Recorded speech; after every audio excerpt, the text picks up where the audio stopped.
My name's Emma, I was being clever, and I've learned that sometimes words slip out of your mouth that if I just held out, if I denied him intimacy until he married me, that night, he would have no choice I could never take back. That's what I had always been taught. Changed everything. That men value what they have to fight for. There was no shouting, love grows no dramatic argument. Tested. It was just an ordinary evening. I convinced myself, the kind where everything feels like it's in reality. I was playing a dangerous game. You don't know how to stop it. I didn't even understand. I was sitting at the kitchen table. At first, it almost through an old photo album. He chased me harder. Stumbled upon called more often. The picture showed a younger version of me. I mistook persistence for permanence, smiling. But behind his eyes, I never noticed my husband, the gradual erosion and I had been married for 5 years. He began to suspect that I wasn't being genuine, at the counter making coffee, that I was manipulating him. Distant as he often saw me not as a woman holding out for silence between us had been growing, using her body as a bargaining chip instead of an act of affection. I called softly. I kept going, unsure of where my words were on my side. I was just looking through some old photos, that he'd eventually give in. But then came the night when everything fell forming on his forehead. We were at his apartment. I could already tell he wasn't comfortable with where this might be going. The silence, truthfully, neither was I had ever been. But the thoughts slipped out me with a mixture of disappointment and pity. I was just thinking about my first love, Jake. I figured it out. Sometimes I wonder if I made the right choice. You don't love me. Maybe I should have stayed with him. You're holding back because you think you can trap me into marrying you. Heavy and sharp. His words stabbed me cutting through the quiet like a blade. Not because they weren't true, but the coffee pot in his hand, unmoving. I tried to explain his face to tell him that I only wanted security, what do you mean by that? Marriage, commitment before giving all of myself.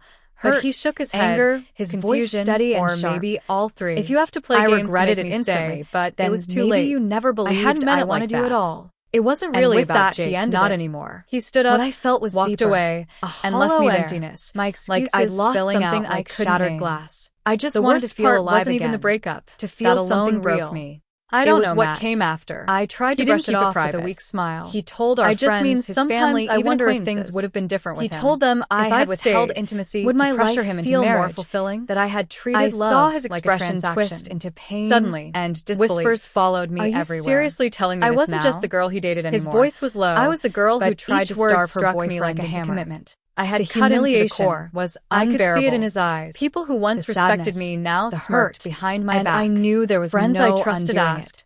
I didn't mean it like that. Did you really do that? Standing from the table. And no matter how I tried to explain, everything feels off. The story had already been written. I don't know what's wrong with me. I was painted as the manipulator that followed, the one who turned love into leverage. Matt turned his back to me, the villain of my own jaw clenched, alone in my room, in the air suffocating. I replayed everything. Finally, he whispered, the nights he reached for me, maybe you're right. I pulled away. Maybe you should have stayed with him. The moments he leaned in, and his words pierced my chest like a knife, convincing myself that strength, and then it was meant denial. Without another word, he grabbed his keys and love and walked out the door. I stood frozen, but unable to move, silence, coldness, unable to call after him. And in the end, as if I had pushed him away so far that leaving was his only option. Hours dragged on. My plan had backfired. No call, no message. That I didn't just lose him. That I lost the image of myself. I lay awake. I had tried replaying my words over and over. Everyone knew. Maybe I should have stayed. And I was left to live not only with heartbreak, but with shame. Why had I even thought it? Weeks passed. The following days, I kept asking myself why I had done it. I called him. The answer was ugly. Texted him. Fear. Begged for a response. Fear that if I gave too much too soon, he wouldn't stay. The silence only grew louder. Fear that if I let down my guard, and then it hit me, he'd take what he wanted. I had taken my life with Matt for granted. Fear that I wasn't enough on my own, but it was ours. So I built a wall my anchor and convinced myself it was protection. The love I had chosen. But walls don't just keep danger out. And I had shattered it all. They keep love out. One careless sentence. And when he realized that, he stopped trying to climb it. More than I had in years. He simply walked away. But the more I reflected, the clearer it became. I tell myself he could have been patient. Matt was my fear, the one I had chosen for all the right reasons. Most days I blame myself. By the time I realized love isn't supposed to be a chess game, and a week later isn't something to be won by withholding. I think it's best if we take some time apart. Really poison. I need to figure things out. Slowly killing the trust between us. I don't think I can keep doing this. Now, when I see him, the weight of his words sometimes I still do. The space I had created between us had grown into a canyon, distant, impossible to cross. A man who has moved on for months. I tried to reach him.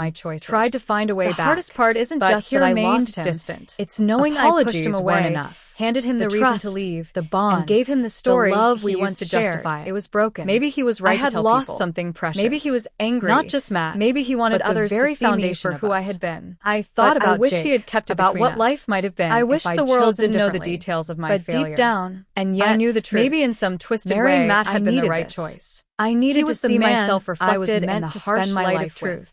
And I had nearly destroyed it with one reckless moment, even disguised as self-protection. If you're reading this, I want you to remember, I thought starving him would make him hungrier for me. Even spoken carelessly, it starved the relationship itself in an instant, draining it of trust. Don't wait until it's too late to realize what you have, until nothing was left but suspicion and resentment.